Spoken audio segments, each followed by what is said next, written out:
Bismillahirrahmanirrahim. Assalamualaikum warahmatullahi wabarakatuh.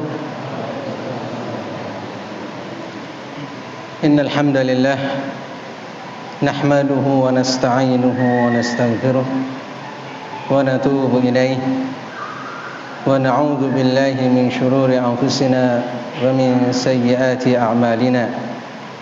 May yahdihillahu fala mudilla lahu wa may yudlil fala hadiya lahu. Asyhadu an la ilaha illallah wahdahu la syarika lahu wa asyhadu anna Muhammadan abduhu wa rasuluhu. Amma ba'd. Ikhwas sekalian rahimakumullah, alhamdulillah kita panjatkan puji dan syukur kita kepada Allah Subhanahu wa taala atas nikmat dan karunia yang Allah Subhanahu wa taala anugerahkan. Kita semua telah melewati 20 awal dari bulan Ramadan ini, insyaallah. Dan malam hari ini adalah malam yang ke-20, betul ya? Berarti besok ya, besok malam adalah memasuki malam yang ke-21 atau 10 akhir dari bulan Ramadan. Mudah-mudahan 20 awal bulan Ramadan sudah bisa kita manfaatkan dengan sebaik-baiknya. Dan 10 akhir bulan Ramadan hendaknya kita meningkatkan ibadah kita kepada Allah Subhanahu wa taala, baik secara kualitas ataupun kuantitas, sebagaimana dicontohkan oleh Rasulullah sallallahu alaihi wasallam bahwa beliau alaihi salatu wasallam sampai dengan mengencangkan ikat pinggangnya, syadda mi'zarahu ya. Jadi mengencangkan ikat pinggangnya untuk menunjukkan bahwa intensitas, kuantitas dan juga kualitas dari ibadah itu meningkat ya di akhir-akhir atau 10 akhir bulan Ramadan. Maka di antara ya yang disunnahkan juga di akhir bulan Ramadan ini adalah al-i'tikaf. Dan i'tikaf di masjid ini adalah sangat banyak sekali manfaatnya. Bahwa al-i'tikaf itu adalah lubsu al-masjidi ta'abbudan lillahi subhanahu wa ta'ala. I'tikaf itu adalah berdiam diri di masjid dalam rangka beribadah kepada Allah Subhanahu wa taala. Jadi berdiam diri di dalam masjid. Rasul sallallahu alaihi wasallam mencontohkan beliau i'tikaf di masjid. Bahkan beliau memasang tenda tersendiri untuk menunjukkan bahwa beliau betul-betul ingin tidak diganggu oleh yang lain untuk beribadah kepada Allah Subhanahu wa taala. Maka i'tikaf itu adalah memotong atau memutus hubungan kita dengan makhluk dan kita fokus untuk berhubungan dengan Al-Khaliq. Ini berhubungan dengan Allah Subhanahu wa taala. Jadi fokus ibadah kepada Allah Subhanahu wa taala dengan berbagai macam jenis-jenis ibadahnya. Baik berupa qiyam, yaitu qiyam al-lail, atau di bulan Ramadan disebutnya qiyam Ramadan, atau kalau misalkan di malam-malam akhir dari bulan Ramadan ini adalah qiyam Lailat Al-Qadri yang mempunyai keutamaan yang luar biasa. Man qama Lailatul Qadri imanan wa ihtisaban ghufira lahu ma taqaddama min dzambi. Siapa yang melakukan qiyam Lailatul Qadar, qiyam Lailatul Qadar termasuk di dalamnya adalah salatut tarawih pada malam-malam ini. Jadi jangan sampai kita absen nanti ya dari salat tarawih ini. Usahakan jangan sampai terluput ya. salat tarawih, dari baik salat tarawih itu adalah dimulai ba'da isya ataupun mungkin ada yang diakhirkan, misalnya akhir-akhir malam, silahkan saja. Tapi jangan sampai luput kita tidak melakukan qiyam Lailatul Qadri, karena memang mempunyai keutamaan, yaitu akan dihapuskan dosa-dosanya yang telah lalu. Nah, ini berupa qiyam. Bisa juga adalah berupa zikir kepada Allah Subhanahu wa taala. Jadi apa yang dilakukan ketika i'tikaf, kita berzikir kepada Allah Subhanahu wa taala sebanyak-banyaknya. Berzikir kepada Allah Subhanahu wa taala. Berikutnya adalah mungkin tilawatul Quran. Dengan i'tikaf mungkin saja kita bisa menghatamkan Al-Quran berkali-kali selama 10 akhir bulan Ramadan tersebut, karena kita fokus, tidak kemana-mana, tidak keluar dari masjid, ya, karena apa? I'tikaf, ya. Kemudian juga bermunajat kepada Allah Subhanahu wa taala, minta kepada Allah apa yang kita inginkan. Ini kesempatan yang luar biasa. Kalau bisa, ya kan? Kita minta apapun yang kita inginkan. Bukankah kita mungkin selama ini ingin ini, ingin itu, ingin ini, ingin itu, ya, memohon kepada Allah Subhanahu wa taala, tapi karena kesibukan kita mungkin mintanya itu ya terseret-seret karena kesibukan, tidak fokus. Nah, di akhir bulan Ramadan ini kita fokuskan betul-betul, sungguh-sungguh, ya. Mungkin dengan kesungguhan kita nanti yang meminta kepada Allah, maka insya Allah akan Allah kabulkan apa yang kita cita-citakan. Namun ingat, semua itu kita jadikan sebagai wasilah kita untuk beribadah kepada Allah Subhanahu wa taala. Kalau kita ingin misalnya adalah ke Baitullah, Ka'bah Al-Musyarrafah, maka kita minta kepada Allah Subhanahu wa taala. Nah, i'tikaf ini kalau kita misalnya adalah mempunyai biaya, mempunyai ongkos, maka yang terbaik adalah i'tikaf di 3 masjid, yaitu di Masjid Al-Haram di Makkah, ya, yang di sana ada Ka'bah. Kemudian di Masjid Rasul sallallahu alaihi wasallam, Masjid Nabawi, atau di Masjidil Aqsa. Di Masjidil Aqsa, ya, seperti yang disabdakan oleh Rasul alaihi salatu wasallam, la i'tikafa illa fi thalathati al-masajid. Tidak ada i'tikaf kecuali di 3 masjid, yaitu Masjid Al-Haram, Masjid An-Nabawi, atau yang ketiga adalah Masjid Al-Aqsa. Dan itu adalah yang paling afdal. Walaupun di situ disebutkan tidak ada i'tikaf. Tidak ada i'tikaf kecuali di 3 masjid itu. Sebagian ulama mengartikan atau memahami tidak ada i'tikaf itu memang i'tikaf hanya di 3 masjid itu. Ada yang berpandangan seperti itu. Akan tapi ulama, ya, jumhur ulama, ya, mengatakan bahwa maksud daripada la i'tikafa itu adalah tidak ada i'tikaf yang lebih afdal, tidak ada i'tikaf yang lebih sempurna, ya. Tidak ada i'tikaf yang lebih baik kecuali di 3 masjid itu. Jadi kalau kita ingin terbaik i'tikafnya, ya di 3 masjid itu. Adapun i'tikaf di tempat yang lain, di masjid yang lain, maka itu juga disyariatkan sesuai dengan ayat dalam surah Al-Baqarah, ya, wala tubashiruhunna wa antum aakifuna fil masajid. Dan janganlah kalian mubasyarah terhadap istri-istri kalian, berhubungan dengan istri kalian ketika kalian itu sedang beriktikaf di dalam masjid. Nah, itu adalah masjid secara umum, ya, masjid apapun begitu, boleh kita iktikaf di masjid apapun, yaitu di masjid yang di dalamnya itu ditegakkan salat Jumat atau disebut dengan Masjid Al-Jami'. Jadi kita iktikaf di Masjid Al-Jami', ya, di Masjid Al-Jami' itu yang ada salat Jumat. Kenapa di Masjid Al-Jami'? Supaya ketika hari Jumat dia tidak keluar dari masjid. Karena kalau misalnya dia itu i'tikafnya bukan di Masjid Jami', maka ketika Jumat dia harus keluar dari masjid itu. Nah, kalau dia keluar berarti dia adalah batal i'tikafnya. Batal i'tikafnya. Begitu. Nah, ini mengapa i'tikafnya itu di Masjid Al-Jami'.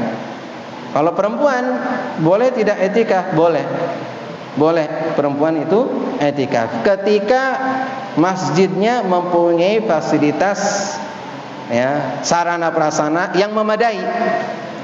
Tapi kalau misalkan fasilitas dan juga sarana prasarana tidak memadai, ya jangan memaksakan, gitu kan. Bahkan ibadahnya dia di rumah adalah lebih afdal. Misalnya i'tikaf di rumahnya. Maksudnya i'tikaf di rumahnya ini dia beribadah bersungguh-sungguh di rumahnya. Nah, itu adalah lebih afdal. Kalau misalkan masjid tidak ada atau tidak memberikan sarana prasarana yang memadai. Tapi kalau ada, silahkan. Sebagaimana ummahatul mukminin mereka juga i'tikaf. Ya, terutama adalah setelah wafatnya Rasulullah sallallahu alaihi wasallam, mereka i'tikaf di Masjid Nabawi. Nah, itu adalah ummahatul mukminin. Kemudian i'tikaf ini mungkin yang sering kita alami, apakah memang harus full misalnya 10 akhir dari bulan Ramadan ataukah tidak? Maka yang sempurna adalah full. Yang sempurna adalah full, yaitu 10 akhir dari bulan Ramadan itu kita full, tidak kemana-mana. Memang betul-betul kita i'tikaf secara penuh. Ya, dari mulai kapan? Dari mulai kapan kita mulainya? Mulainya adalah, ya, yaitu dari mulai ghurub syams, ya, yaitu tenggelamnya matahari besok nanti. Tenggelamnya matahari besok, ya, yaitu di malam yang ke-21, ya. Kita mulai gitu. Besoknya. Atau ada juga berpendapat adalah dari mulai awal dari tanggal 21, berarti besoknya yaitu setelah salat subuh misalnya, gitu. Itu juga ada pendapat yang lain. Kan, tapi kalau kita lihat bahwa perubahan hari kita adalah yaitu sejak terbenamnya matahari, sehingga kita i'tikafnya adalah mulai dari terbenam matahari, sehingga antum sudah bersiap-siap dari mulai mungkin pada zuhur berbagai macam persiapannya sudah, kemudian asar, dan usahakan adalah sebelum maghrib sudah siap di masjid dan siapkan berbukanya apanya di masjid sudah siap semuanya, sehingga pas ghurub syams maghrib kita sudah mulai i'tikaf begitu. Nah, ini yang harus kita persiapkan insyaallah. Nah, itu full penuh 10 hari sampai dengan akhir dari Ramadan, yaitu sampai dengan Idul Fitr. Dan utamanya adalah dia pulang ke rumah itu sudah Idul Fitri. Namun kebanyakan kadang-kadang sebelum Idul Fitri, misalkan setelah tanggal 29 sudah pada, atau bahkan tanggal 27 dan 8 sudah mulai beres-beres dan sudah mulai pulang, ya, kadang-kadang. Tapi ala kulli hal tidak apa-apa, dan itu mendapatkan keutamaan, ya, sesuai dengan kesempatan dan kemampuan kita, ya. Kalau misalkan tidak full, boleh tidak boleh. Tidak full, misalnya kata orang adalah i'tikaf kalong. I'tikaf kalong malamnya saja, karena siangnya masih bekerja. Belum libur. Kapan liburnya? Berapa hari sebelum Idul Fitri. Nah, ini boleh, ya, boleh saja i'tikaf itu misalnya malamnya saja, atau beberapa saat, ya, beberapa saat. Yang penting kita mempunyai niat. Misalkan malam tidak bisa, siang hari kita mempunyai kesempatan, mempunyai waktu, kemudian kita niat datang ke masjid untuk i'tikaf. Beberapa saat, misalkan 1 jam, 2 jam, atau 3 jam, fokus untuk beribadah kepada Allah Subhanahu wa ta'ala. Itu juga adalah boleh. ya, boleh. Kemudian kalau misalnya i'tikaf apakah harus di bulan Ramadan? I'tikaf itu apakah harus di bulan Ramadan? Nah, ini ada ikhtilaf para ulama. Akan tetapi contoh Rasulullah sallallahu alaihi wasallam, ya, sebagaimana dijelaskan di syarah Sahih Al-Bukhari Al-Hafidz Ibnu Hajar Al-Asqalani rahimahullahu taala, i'tikaf boleh saja di luar bulan Ramadan dan tidak disyaratkan kita dalam keadaan saum. Kalau dalam keadaan saum itu lebih utama karena di bulan Ramadan dalam keadaan saum kita i'tikaf itu lebih utama. Tapi kalau misalkan tidak, misalnya tidak sempat, maka boleh di luar Ramadan, boleh. Yaitu misalnya kasusnya adalah Rasulullah sallallahu alaihi wasallam pernah i'tikaf di bulan Ramadan, di akhir bulan Ramadan, mendirikan tenda. Kemudian ternyata Aisyah radhiyallahu taala anha ingin ikut i'tikaf. Kemudian diberikan izin oleh Rasul untuk mendirikan tenda. Melihat Aisyah mendirikan tenda, istri yang lainnya pun ikut mendirikan tenda. Akhirnya masjidnya penuh dengan tendanya istri-istri Rasul sallallahu alaihi wasallam.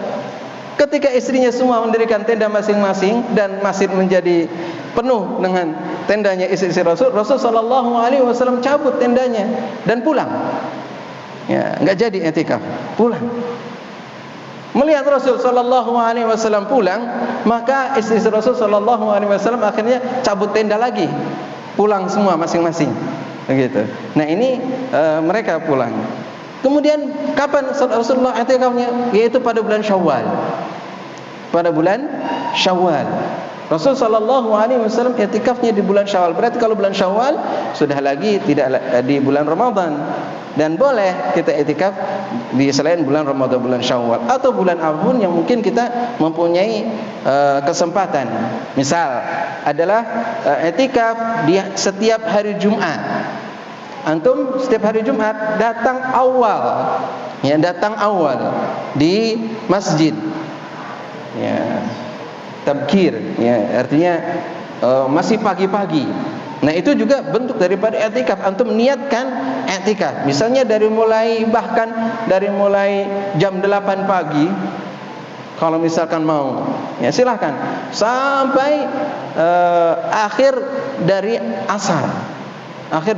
Karena di akhir asar itu, misalnya dalam hari Jumat, ada waktu-waktu yang utama, waktu diijabahnya doa. Maka hari Jumat i'tikaf boleh, dan itu juga utama. Silahkan kalau misalkan mau. Di awal dia akan mendapatkan bagian yang paling utama, paling pertama kali misalkan masuk ke dalam masjid.